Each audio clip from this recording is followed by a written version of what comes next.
Damani, stand up. And I was like, no, I'm tired. I need to sit down. They were like, Damani, like stand up. Like, let's go through this. And I was like, no, I'm tired. I'm not doing it anymore. I'm tired of doing it. I'm over it. If I don't know it, then I don't know it.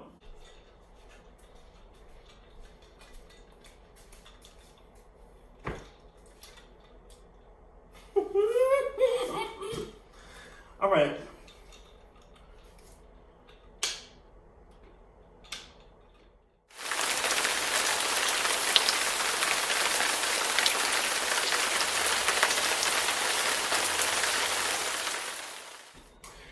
Hey guys, it's little me, Damani, and you're watching Damani Malik TV. Hi! So, as you guys can already tell by the title, we are doing a story time. My last story time I did was like really, really good. So I'm gonna do another one for you guys. Pretty funny. But we're gonna change the name of it from story time to stories and sipping. So let's see how this goes. I got my handy dandy little cup of a drink that is not for children.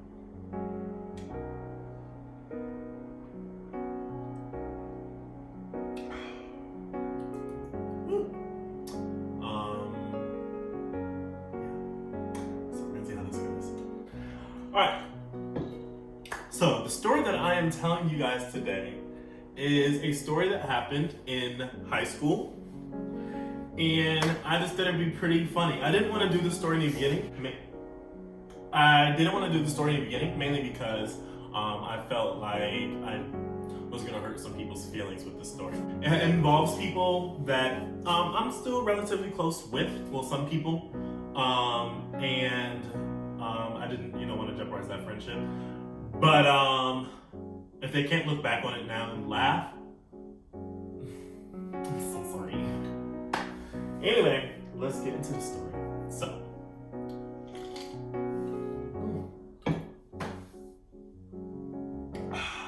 So this happened in 11th grade. 11th grade was a good year for me, I think. I was getting good grades finally, and the reason why I was getting good grades is because I was in a theater class. So, not a theater class, I was doing a musical. So this musical in particular was called In the Heights. So it was actually a really fun musical to do, and I actually learned a whole lot. However, I told this really big lie, and I got kicked out of the musical. So here is that story. So I was never one to actually go into musicals, right? Only thing I did that was musical related was sing. So I only sang, and that was it. I never actually sang like actual choir or anything. I did chorus up until 8th grade, from 5th grade to 8th grade. And I thought in high school, I was like, I'm gonna go down a different road. So I didn't even do anything related to theater, drama, music, or anything. I went like auto body and learned a whole bunch more about cars. So that is why I was like, no, I'm not gonna worry about it. I'm gonna do that. So 9th, 10th grade, that's what I did. 11th grade, after school, one of my friends, we will call her Alex. She won't even like that name, but we'll call her Alex. We were really close, and Alex wanted me to do the musical with her. Now, I'm not one to do musicals. I don't ever even, I just never wanted to. I'm not the one to get up on stage and start being extra, even though I was very extra in high school. So, I didn't really want to, but she's like, just come with me. So I went with her one day after school to practice, and the music teacher was the person who was getting all together with all the songs. I don't know what the hell they're called. But she was the one that was getting together all the songs. So she's been wanting me to do music ever since my freshman year that she met me. One of my other friends was in her class, and she heard me singing with her, and she was like, I need you to come into my chorus class. And I was like, nah, I'm not doing it. So fast forward to 11th grade, here I am standing in front of her saying I want to do this damn musical.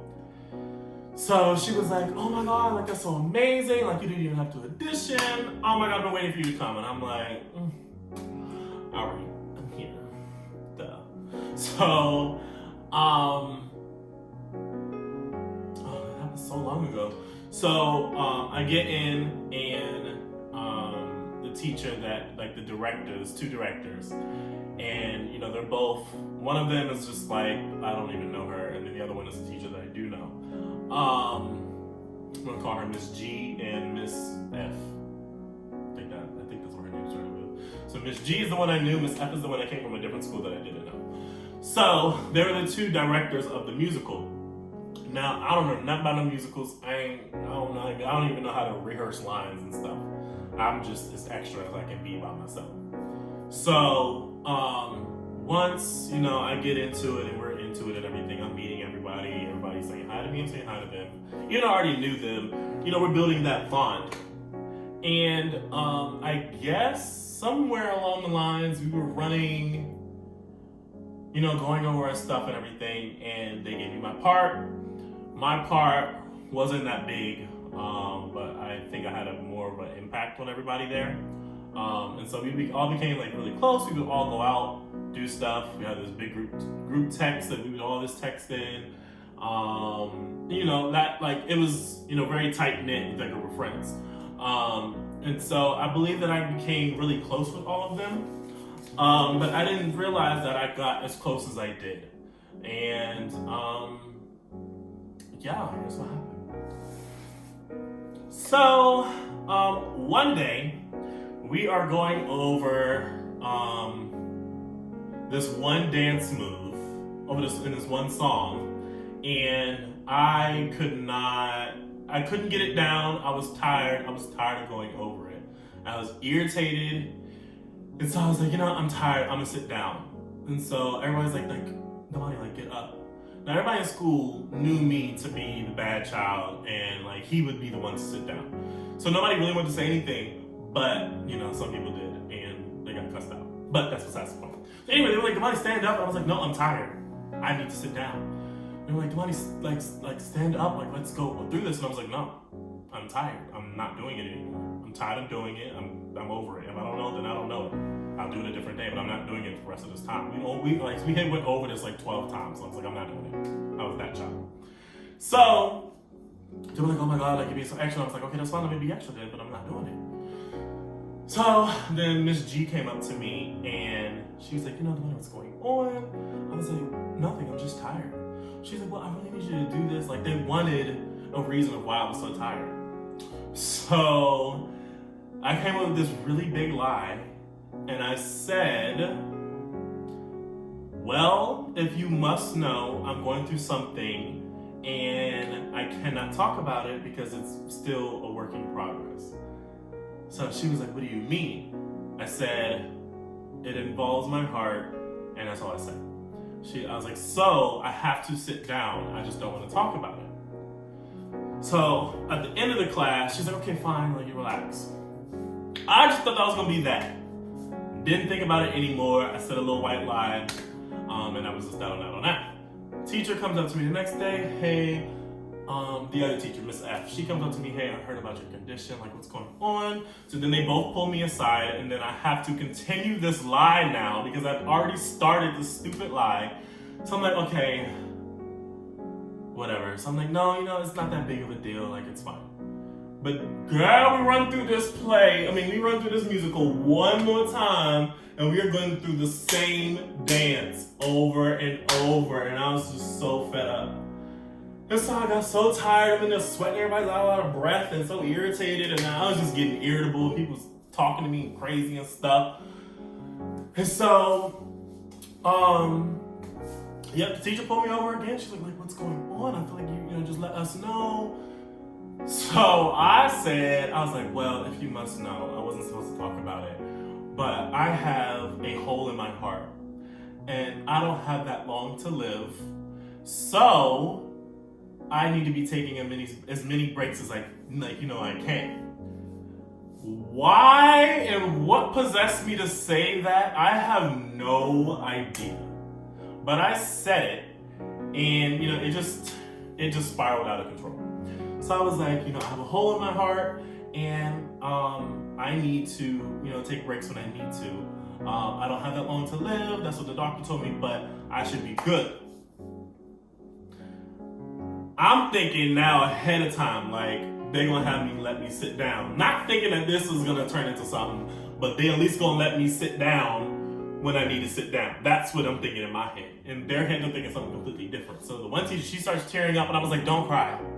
Please don't cry. Like, it's not that deep. I'm fine. I'm still standing here. She's like, in a couple weeks, she won't be.